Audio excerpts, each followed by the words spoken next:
ನಾನು ನೋಡ್ತಾ ಇದ್ದೆ ನಿನ್ನೆ ಕೆಪಿಸಿಸಿ ಅಧ್ಯಕ್ಷರು ಬಿ.ಕೆ. ಹರಿಪ್ರಸಾದ್ ರವರು ನಿನ್ನೆ ಕಾಂಗ್ರೆಸ್ ಪಕ್ಷ ಒಂದು ನಿರ್ಣಯವನ್ನ ಮಾಡಿದೆ ಅಂತ. ಏನದು ನಿರ್ಣಯ? ಅಯೋಧ್ಯದಲ್ಲಿ ಏನು ಇವತ್ತು ಕಳ್ಳತನ ಆಗಿದೆ ಅಂತೇಳಿ ಆರೋಪ ಬಂದಿದೆ. ಅದಕ್ಕೆ ನರೇಂದ್ರ ಮೋದಿಜಿಯವರು ಪ್ರಧಾನಮಂತ್ರಿಗಳು ರಾಜೀನಾಮೆ ಕೊಡಬೇಕು ಅಂತೇಳಿ ಇವತ್ತು ಕೆಪಿಸಿಸಿ ಅಧ್ಯಕ್ಷರು ಬಿ.ಕೆ. ಹರಿಪ್ರಸಾದ್ ಅವರು ಹೇಳಿಕೆಯನ್ನು ನೀಡಿದ್ದಾರೆ. ನಾಚಿಕೆ ಆಗ್ಬೇಕಿತ್ತು ಇವತ್ತು ಕೆಪಿಸಿಸಿ ಅಧ್ಯಕ್ಷರಿಗೆ. ನಾನು ಇವತ್ತು ವೇದಿಕೆ ಮೂಲಕ ರಾಜ್ಯದ ಕೆಪಿಸಿಸಿ ಅಧ್ಯಕ್ಷರಿಗೆ ಬಿ.ಕೆ. ಹರಿಪ್ರಸಾದ್ಗೆ ಒಂದು ಸವಾಲನ್ನ ಹಾಕ್ತೇನೆ.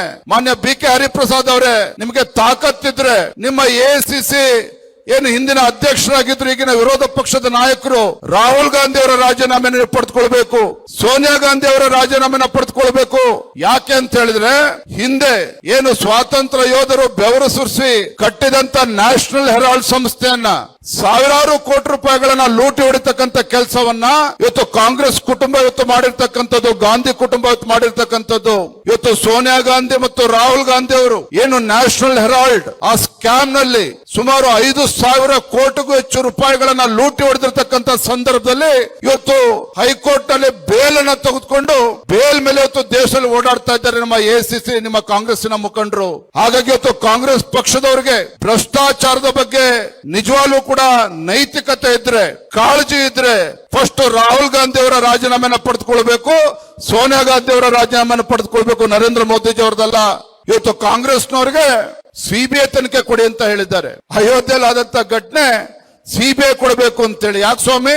ಇದೇ ನಿಮ್ಮ ಕಾಂಗ್ರೆಸ್ ಸರ್ಕಾರ ಕಳೆದ 3 ವರ್ಷದಲ್ಲಿ ವಾಲ್ಮೀಕಿ ಅಭಿವೃದ್ಧಿ ನಿಗಮದ ಹಗರಣ ಆದಾಗ ಒಬ್ಬ ಪ್ರಾಮಾಣಿಕ ಅಧಿಕಾರಿ, ಪರಿಶಿಷ್ಟ ಪಂಗಡಕ್ಕೆ ಸೇರಿರ್ತಕ್ಕಂಥ ಅಧಿಕಾರಿ ಚಂದ್ರಶೇಖರ್ ಆತ್ಮಹತ್ಯೆ ಮಾಡಿಕೊಂಡ್ರು. ಭಾರತೀಯ ಜನತಾ ಪಾರ್ಟಿ ಹೋರಾಟವನ್ನ ಮಾಡಿದ್ವಿ. ನಿಮ್ಮ ಸಚಿವರು ರಾಜೀನಾಮೆ ಕೊಟ್ಟು ಮನೆಗೆ ಹೋದ್ರು. ಏನ್ ಒತ್ತಾಯ ಮಾಡಿದ್ವಿ? ಸಿಬಿಐ ಕೊಡಿ ಅಂತ ನಾವು ಕೇಳಿರ್ಲಿಲ್ವಾ? ಹಾಗಾದ್ರೆ ಕಾಂಗ್ರೆಸ್ ಪಕ್ಷಕ್ಕೆ ಅಂದಿನ ಮುಖ್ಯಮಂತ್ರಿಗಳಿಗೆ ವಾಲ್ಮೀಕಿ ಅಭಿವೃದ್ಧಿ ನಿಗಮದ ಹಗರಣ ತನಿಖೆ ಆಗಬೇಕು, ಸಿಬಿಐ ತನಿಖೆ ಕೊಡಿ ಅಂತ ಕೇಳಿರ್ಲಿಲ್ವಾ? ಅವಾಗ ಸಿಬಿಐ ಕೊಡ್ಲಿಲ್ಲ. ಈಗ ರಾತ್ರೋರಾತ್ರಿ ಸಿಬಿಐ ಬಗ್ಗೆ ಇವತ್ತು ಕಾಂಗ್ರೆಸ್ ಅವ್ರಿಗೂ ಕೂಡ ವಿಶ್ವಾಸ ಬಂದಿದೆ. ಹಾಗಾಗಿ ನಾನಿವತ್ತು ಕಾಂಗ್ರೆಸ್ ಪಕ್ಷದ ಕೇಳಕ್ಕೆ ಇಚ್ಛೆ ಪಡ್ತೇನೆ, ಅಯೋಧ್ಯೆಯಲ್ಲಿ ಆಗಿರ್ತಕ್ಕಂಥ ಘಟನೆ ತತ್ಕ್ಷಣ ಅಲ್ಲಿನ ಮುಖ್ಯಮಂತ್ರಿಗಳು ಯೋಗಿ ಆದಿತ್ಯನಾಥ್ ಅವರು ಒಂದು ಕ್ಷಣವೂ ಕೂಡ ತಡ ಮಾಡದೇನೆ ಎಸ್ಐಟಿ ಅನ್ನ ಸ್ಥಾಪನೆ ಮಾಡಿ ತತ್ಕ್ಷಣ ತನಿಖೆ ಆಗಬೇಕು ಅಂತೇಳಿ ಆದೇಶವನ್ನ ಮಾಡಿ ಈಗ ಎಫ್ಐಆರ್ ಕೂಡ ಆಗಿ ಯಾರು ತಪ್ಪಿತಸ್ಥರಿದ್ದಾರೆ ಒದ್ದು ಒಳಗಾಗ್ತಕ್ಕಂಥ ಕೆಲಸ ಕೂಡ ಉತ್ತರ ಪ್ರದೇಶದ ಭಾರತೀಯ ಜನತಾ ಪಾರ್ಟಿ ಸರ್ಕಾರ ಮಾಡಿದೆ.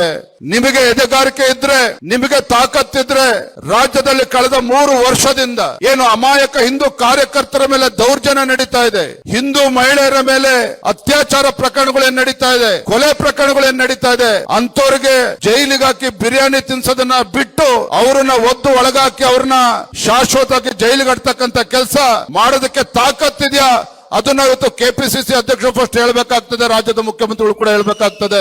ಅದನ್ನ ಬಿಟ್ಟು ಬೊಗಳೆ ಹೊಡ್ಕೊಂಡು ರಾಜ್ಯದಲ್ಲಿ ಗ್ಯಾರಂಟಿಗಳ ನೆಪ ಹೊಡ್ಕೊಂಡು ರಾಜ್ಯದಲ್ಲಿ ಲೂಟಿ ಮಾಡಿಕೊಂಡು ಕಳೆದ 3 ವರ್ಷದಲ್ಲಿ ಯಾವುದೇ ಒಂದು ಅಭಿವೃದ್ಧಿ ಕೆಲಸವನ್ನ ಮಾಡದೇನೆ ಇಡೀ ರಾಜ್ಯವನ್ನು ಅರಾಜಕತೆಗೆ ತೆಗೆದುಕೊಂಡು ಹೋಗ್ತಕ್ಕಂಥ ಕೆಲಸ ಮಾಡ್ತಾ ಇದ್ದೀರಲ್ಲ, ರಾಜ್ಯದ ಜನ ಇವತ್ತು ಇಡೀ ಶಾಪವನ್ನ ಹಾಕ್ತಾ ಇದ್ದಾರೆ ನಿಮಗೆ.